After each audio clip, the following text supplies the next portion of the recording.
Hello student, मैं Anant Kumar Mahto, PhD research scholar from Ranchi university.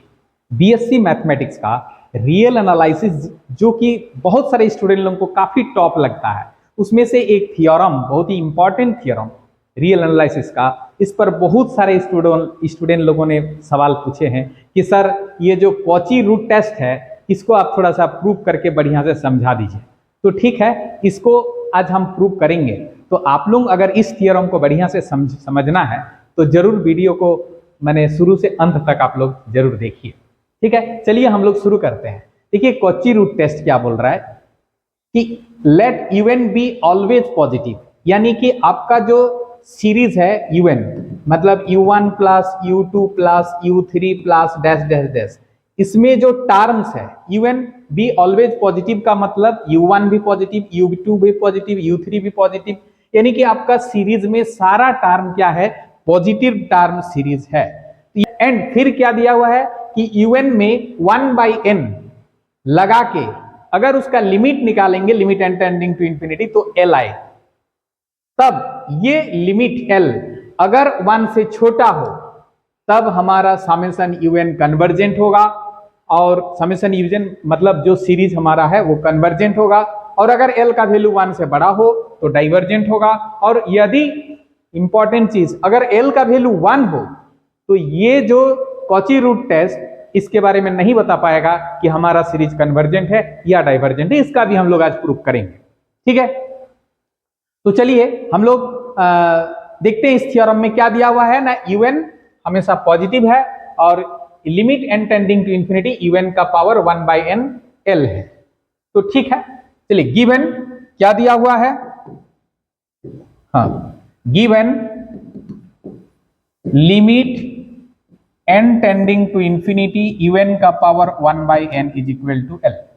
तो हम लोग सीक्वेंस में पढ़े, लिमिट ऑफ ए सीक्वेंस का जो डिफिनेशन था उसमें क्या था कि limit n tending to infinity an अगर मान लीजिए l होता था तो हम लोग उसको कैसे लिखते थे, for given epsilon greater than 0 there exist a real number, sorry there exist a positive integer m such that, क्या लिखते थे, an माइनस l लेस का mod less than epsilon for all n greater than is equal to m, ऐसे लिखते थे।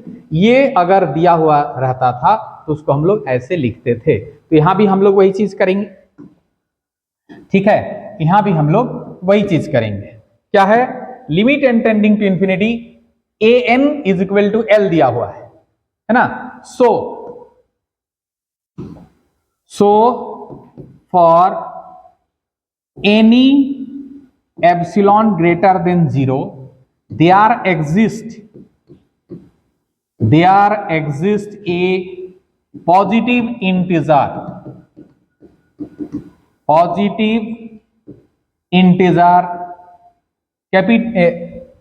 integer small m such that क्या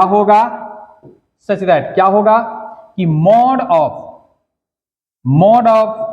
un an मतलब un का power 1/n minus L less than epsilon for all n greater than is equal to m।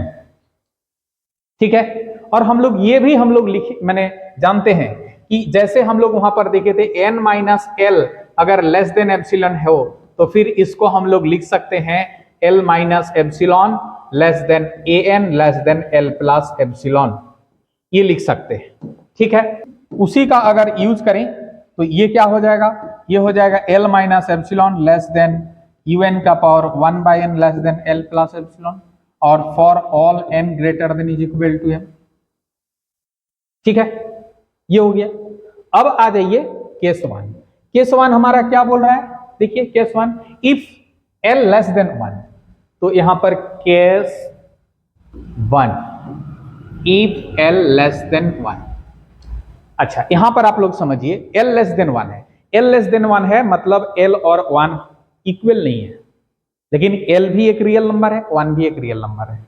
तो कोई दो unequal real number के बीच इनफाइनाइट ऑफ रियल नंबर होता है, याद रख लीजिए। इसलिए l और 1 के बीच, l और 1 जितना भी करीब हो, ठीक है, l और 1 जितना भी करीब हो है ना, जितना भी करीब हो L और 1 के बीच का डिस्टेंस अगर बहुत ही कम हो, फिर भी L और 1 दो नंबर है, दो रियल नंबर है, और दो रियल नंबर के बीच infinite number of real number रह सकता है। इसीलिए L के साथ अगर हम कुछ जोड़ दें, मतलब ऐसा हमको एक एप्सिलॉन तो जरूर मिलेगा, है ना, ऐसा एप्सिलॉन हमको एक जरूर मिलेगा जिसको L के साथ अगर हम ऐड कर दें फिर भी वो 1 से छोटा ही रहेगा, है ना। और वो कैसे वो एप्सिलॉन निकालेंगे, अगर आप लोग बोलेंगे तो सर कौन सा एप्सिलॉन होगा, तो एक काम कीजिए ना, वो एप्सिलॉन पाने के लिए बहुत सारा तरीका है, लेकिन मेरा एक तरीका आप लोग समझ लीजिए,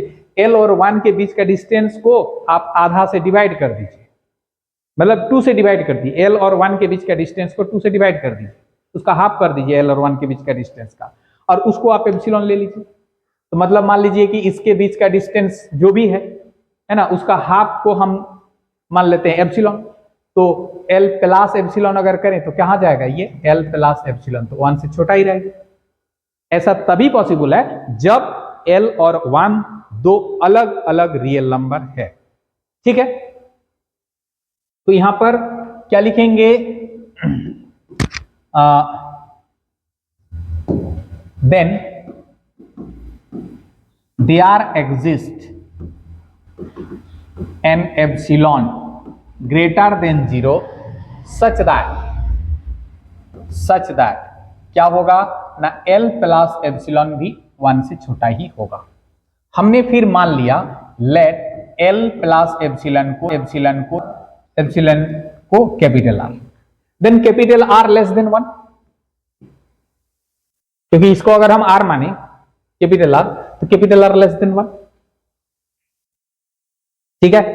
अच्छा, अब जो हमारा ये जो इसका नाम दे दीजिए इक्वेशन नंबर 1, इसमें देखिए अब L प्लस एप्सिलॉन वाला हमको लेना है, ये वाला second inequality, taking second inequality of equation 1। अभी हम ले रहे हैं taking second inequality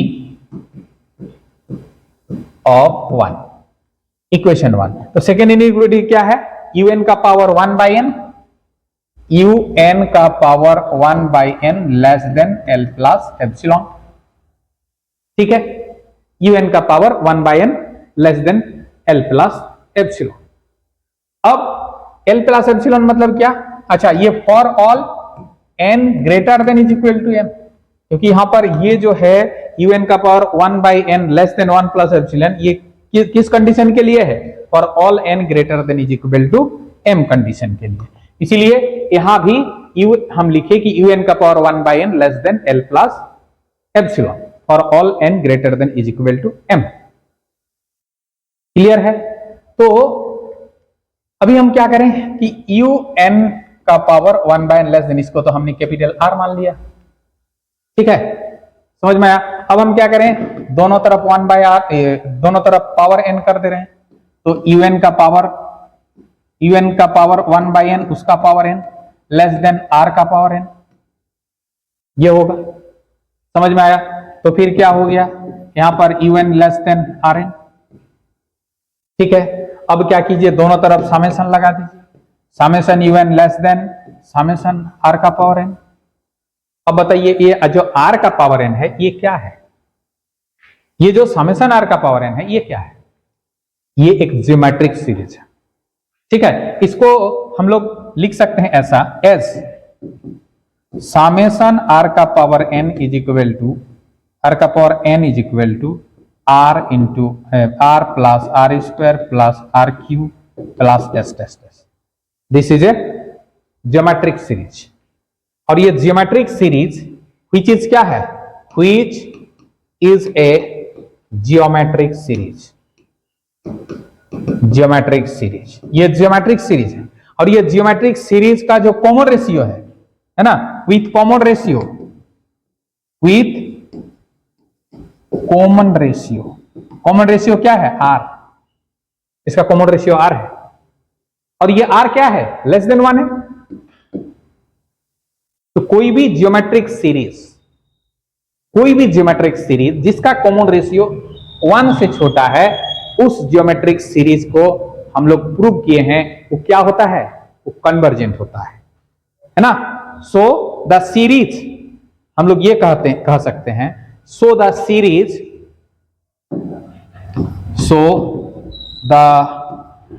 series, summation r का power n is convergent.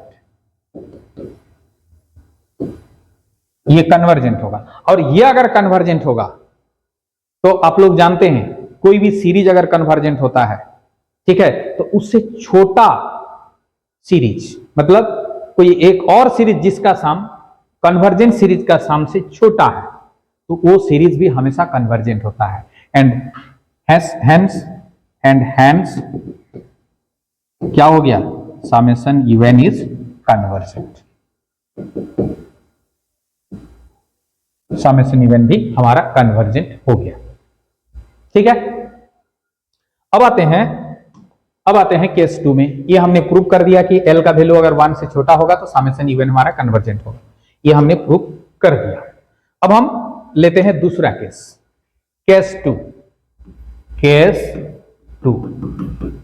If l का वैल्यू ग्रेटर देन 1, फिर से वही लॉजिक कि अगर मान लीजिए कि l एक रियल नंबर है जो कि 1 से बड़ा है, तो 1 से बड़ा रियल नंबर और 1, दो रियल नंबर अलग अलग है, दो इक्वल नहीं है, और कोई भी दो अनइक्वल रियल नंबर के बीच में infinite number of real numbers रहता है।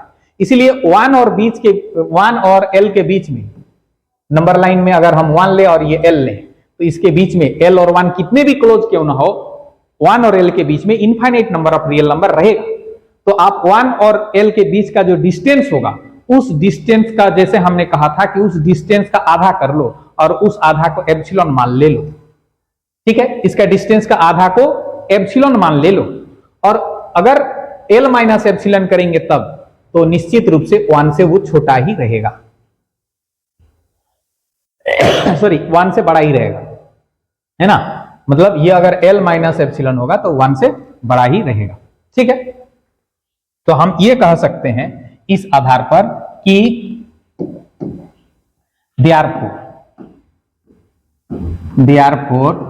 देयर एग्जिस्ट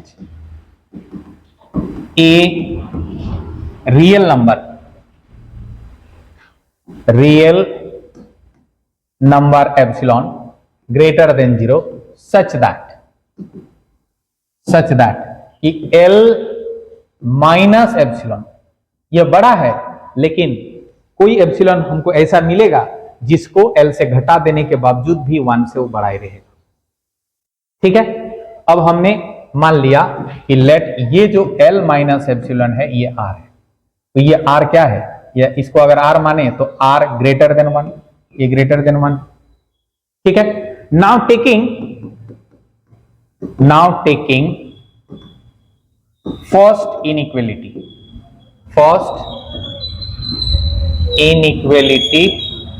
ऑफ इक्वेशन 1 जो है, इक्वेशन 1 ये इसका फर्स्ट इनइक्वालिटी ले रहे हैं, क्योंकि l माइनस एप्सिलॉन हमको यहां से मिल रहा है। तो क्या है, l minus epsilon less than un का पावर 1/n, तो l माइनस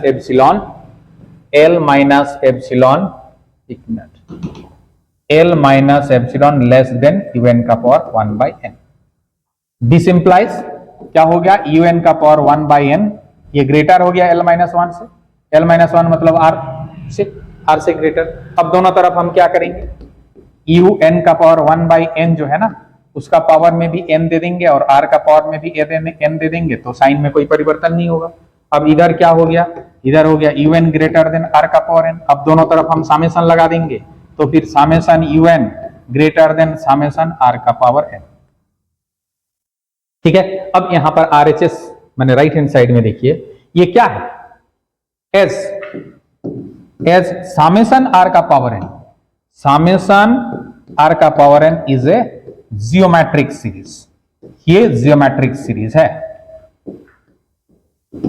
जियोमेट्रिक सीरीज। और हम लोग प्रूव किए हैं कि जियोमेट्रिक सीरीज कन्वर्जेंट कब होता है, जब उसका कॉमन रेशियो 1 से छोटा होता है। डाइवर्जेंट कब होता है, जब उसका कॉमन रेशियो 1 से बड़ा होता है। तो इसका कॉमन रेशियो क्या है, ये geometric series whose common ratio whose common ratio क्या है, whose common ratio is small r, और ये स्मॉल आर क्या है यहां पर ग्रेटर देन 1। ठीक है, ये स्मॉल आर यहां पर है, ये देखिए ग्रेटर देन 1। ठीक, अगर ये स्मॉल आर ग्रेटर देन 1 है, so summation r to the power n is क्या हो गया, 1 से बड़ा होने से डाइवर्जेंट हो जाता है, ये डाइवर्जेंट हो गया। और इतना आप लोग जानते हैं कि कोई सीरीज अगर डाइवर्जेंट हो, कोई सीरीज अगर डाइवर्जेंट हो, तो उस सीरीज का साम से किसी दूसरे सीरीज का साम अगर बड़ा हो, ठीक है, तो दूसरे सीरीज भी हमारा डाइवर्जेंट होगा। तो यहां पर हेंस क्या हो गया कि summation un is divergent in this case. तो हमने देखा क्या कि जो हमारा प्रूव करना था कि ये L का वैल्यू 1 से छोटा होने से कन्वर्जेंट, वो हमने देख लिया। L का वैल्यू 1 से बड़ा होने से डाइवर्जेंट, ये भी हमने देख लिया। अब हम देखेंगे कि L का वैल्यू 1 होने से ये टेस्ट फेल हो जाएगा, ये टेस्ट काम नहीं करेगा। तो चलिए इसको अभी हम लोग प्रूव कर लेते हैं। If L is equal to 1, if test 3,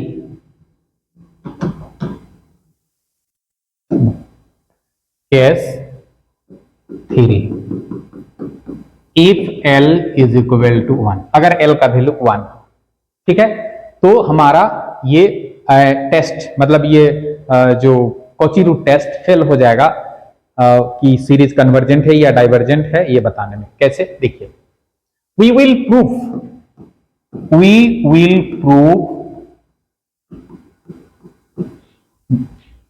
prove this case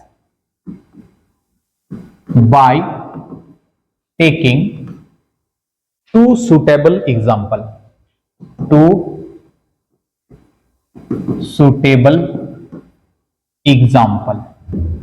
देखिए इसका प्रूफ करेंगे हम, दो सुटेबल एग्जाम्पल लेके हम प्रूफ कर देंगे। एक एग्जाम्पल लेंगे जो कि कन्वर्जेंट सीरीज होगा, लेकिन इवन उस सीरीज का जो nth टर्म में 1 by n बैठा देने से हमारा 1 मिलेगा। एक सीरीज लेंगे हम डाइवर्जेंट सीरीज, लेकिन फिर भी उस सीरीज में भी un का पावर 1 by n लगा देने से 1 आएगा। यानी कि un का पावर 1 by n लगा देने से एक सीरीज, un का पावर 1 by n लगा देने से अगर 1 होता है तो सीरीज कन्वर्जेंट, एक सीरीज कन्वर्जेंट हो रहा है, और un का पावर 1 by n लगा देने से दूसरा सीरीज डाइवर्जेंट हो रहा है। ये हम लिखा देंगे। तो एग्जाम्पल 1, लेट यहां पर हमारा summation un is equal to 1 plus 1 by 2 plus 1 by 3 plus 1 by 4 plus dash dash. ये सीरीज क्या है, ये एक्सिलरी सीरीज है ना, जिसको हम लोग P सीरीज बोलते हैं। इसमें P का वैल्यू 1 है, ठीक है ना, which is a P series. और ये सीरीज क्या है, कन्वर्जेंट है या डाइवर्जेंट है? आप लोग P सीरीज टेस्ट जानते हैं, अगर नहीं जानते हैं तो मेरा वीडियो इसका डिस्क्रिप्शन में दे देंगे, है ना। P सीरीज टेस्ट का प्रूफ हमने कर लिया है, उसको आप लोग जरूर देख लीजिएगा। इज ए P सीरीज, ये P सीरीज है ना। वेयर इस P सीरीज में P का वैल्यू क्या है बताओ, मतलब ये 2 का पावर 3 का पावर 4 का पावर, ये सब का पावर क्या क्या है, 1 है, ठीक है। और P सीरीज टेस्ट में P का वैल्यू अगर 1 हो जाता है तो वो सीरीज क्या होता है, डाइवर्जेंट होता है। सो क्या, which is a P series test where P is equal to 1, है ना। So this series is divergent,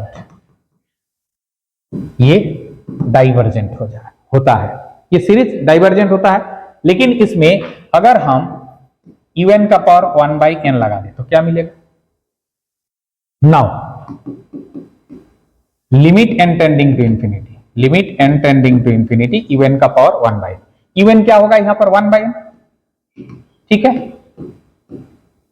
ये 1 by n का पावर 1 by n, ठीक है। और इसका वैल्यू क्या होता है, इसका वैल्यू होता है 1 by 1, मतलब limit n tending to infinity, है ना। ये इसका वैल्यू, इसमें हम लोग जानते हैं स्टैंडर्ड रिजल्ट है, इसका हम लोग प्रूव कर चुके हैं। Limit n tending to infinity n का पावर 1 by n 1 होता है, इसलिए ये 1 by 1 हो गया, मतलब ये 1 हो गया, ठीक है। तो क्या देखा हमने, ये जो सीरीज है इस सीरीज में लिमिट un का पावर 1 बाई n बैठाने से 1 हो रहा है, लेकिन ये सीरीज क्या सीरीज है? Divergent series. ठीक है, अब एग्जाम्पल 2,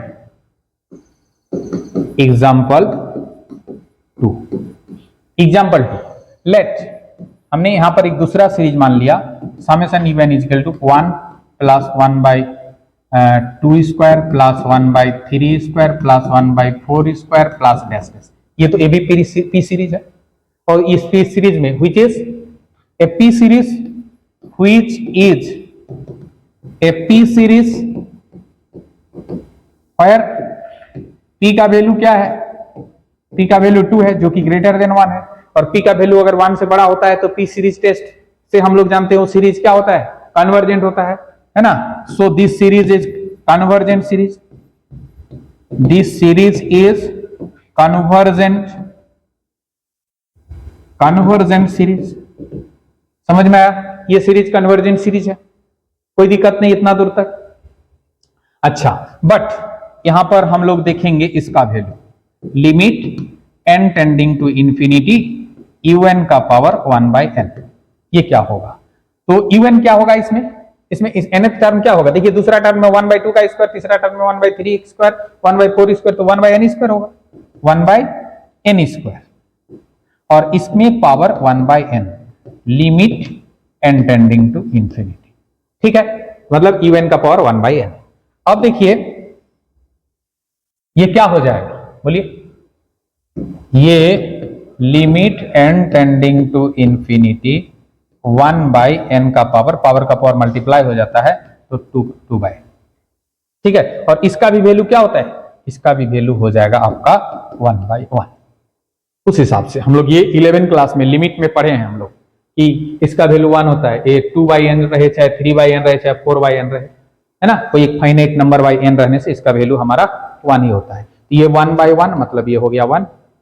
तो हमने क्या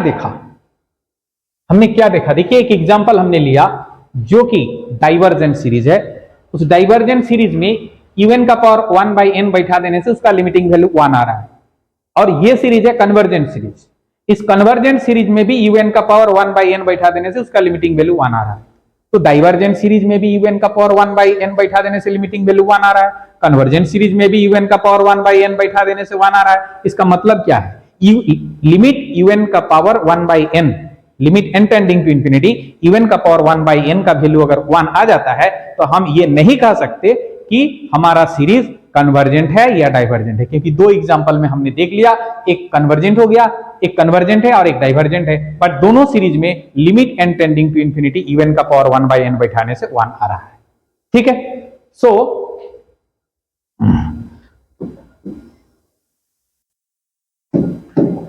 so we conclude that with these two example, है ना। so नहीं, ऐसा नहीं। so from these two examples we conclude that हम ये कंक्लूड कर सकते हैं कि हमारा जो सीरीज है समेशन un, है ना, मे बी कन्वर्स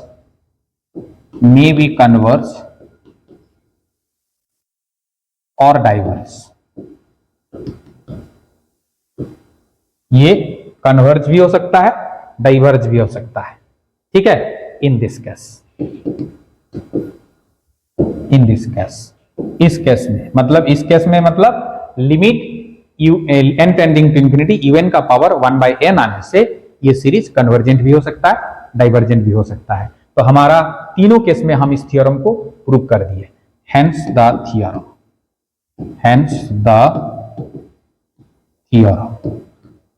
ठीक है, चलिए, अगर आप लोगों को ये वीडियो अच्छा लगा, ठीक है, तो जरूर मेरा चैनल को सब्सक्राइब करके जाइए, बेल आइकन को प्रेस करके जाइए, ताकि आने वाला वीडियो जब भी हम डालेंगे तो इसका नोटिफिकेशन आप तक बहुत जल्दी पहुंच जाएगा। धन्यवाद।